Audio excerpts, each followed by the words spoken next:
গুলিস্তানে বিভিন্ন পরিবহন থেকে মাসে 10 লক্ষ টাকা চাঁদা আদায় করছে এএসআই জহির। 11ই ডিসেম্বর দুপুর 12টার সময় দেখা যায় এই চিত্র।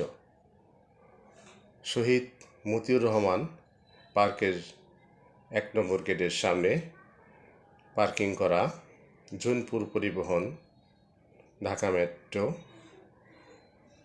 ব 11-3899, ঢাকা মেট্রো ব 15 সিরিয়ালের 2269 থেকে তিনি 100 টাকা করে আদায় করেন।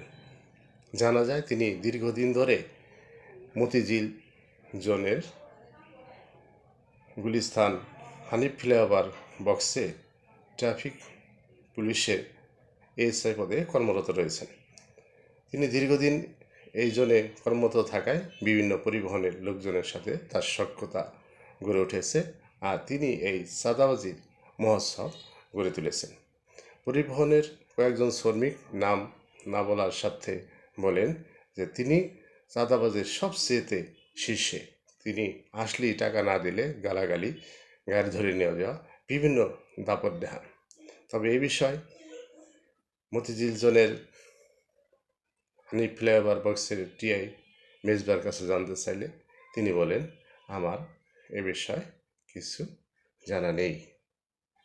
জহিরের এই দাপট